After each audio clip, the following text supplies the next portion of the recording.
What if I told you that one of the most famous performers in Elizabethan England wasn't even a human? Meet Morocco, the horse who could count, bow, and even fake being dead on command. That's what's happening right now on That Shakespeare Life. So Morocco was a horse, and he belonged to a showman named William Banks. And together they performed all over London into the late 16th century. Crowds would gather around to watch this remarkable horse do tricks that seemed almost magical.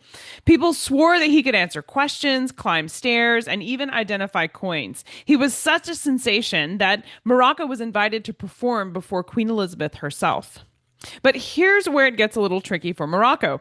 Their act was so convincing that there were some people who accused Banks and Morocco of witchcraft. In fact, they were brought before the authorities specifically to prove that they weren't in league with the devil. Luckily, the horse's talents were judged to be clever training as opposed to sorcery, and though it shows how blurred the lines were between entertainment and the danger of being accused of witchcraft and how quickly that could change for Shakespeare's lifetime. To find out more about the role of Morocco in Shakespeare's England, I sat down with Natalia Pikli, associate professor at the Department of English Studies at Estovos Lorand University in Budapest, Hungary. Natalia has researched and published on the history of Morocco, so naturally she was a great person to ask to explain this remarkable history of this horse. And here's what she had to say. The owner is the same person who trained him. That is something that we know for sure. And we also know that his name was Banks, but it was spelled differently, like BNKS or with an E or with a C as well. So somebody called Banks was the owner and the trainer of Morocco, the Wonder Horse. In a period woodcut of Morocco, he is shown dancing up on his hind legs. Was this really a trick that Morocco knew how to perform, dancing upright like a person? Uh, Usually, Morocco was mentioned as a dancing horse, which meant a couple of things. Yes, it could, most probably, it could stand on two legs and, maybe take a couple of steps, even like a circus animal today. And this is something that can be taught a horse. So a horse can be trained to do so. And it's not magic or not witchcraft. There are other pranks of the trick horse that were considered witchcraft or magic, but this specific thing, standing on two legs and walking a little bit, this was a trick that can be done even today. And yes, there are several references for Banks as doing something like this and dancing, turning, so doing very specific steps that today we call dressage. Well, what do we know about the rest of Morocco's performance skills? Did he have other things he could do? Was he ever thought to have been participating in witchcraft with some of the things he knew how to do? Yes, well, the pranks or the tricks of this Wonder Horse were many.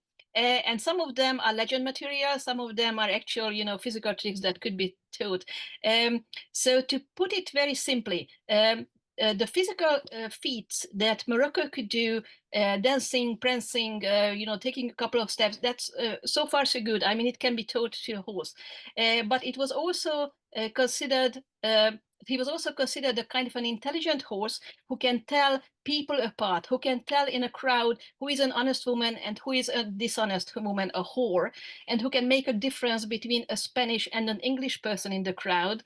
And when the Queen's name was mentioned, Queen Elizabeth the First name was mentioned, then he could kneel down and express the worship of the Queen. And when the Spanish King's name was mentioned by his trainer, by Banks, then he showed these signs of distress and neighing and backing. So there was this kind of a distinction making on part of the horse, but okay, this is illusionism because Banks, the trainer, was the one who were actually signaling with some facial expressions, to the horse what to do.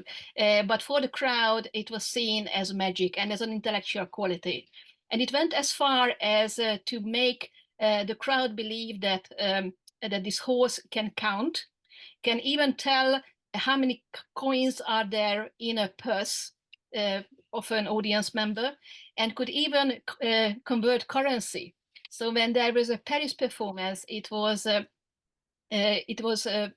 put down in writing that one of the audience members' purse was held by Banks, and Banks was asking the questions of his horse, how many écus and how many souls are there, and they could and the horse could even tell the number, the specific number, if you convert one French currency to another French currency.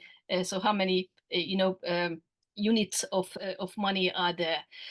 The horse did it with tapping his foot, his forefoot, and most probably this was the trick that Banks was, signaling to the horse, because we also have another record that states that Banks was always very much in silent conversation with the horse, and the horse never took its eyes off the trainer. It's amazing to see how something as simple as a trained horse could capture the imagination of Elizabethan audiences and even raise questions about magic, belief, and entertainment in Shakespeare's world. If you would like to hear more about the history of Morocco, you can listen to my entire conversation with Natalia Pikli right on the podcast at CassidyCash.com/episode 325. And I'll place a link to that episode below this video. That's it for this week. Thank you for watching. I'm Cassidy Cash, and I hope you learned something new about the Bard. I'll see you next time. Bye bye.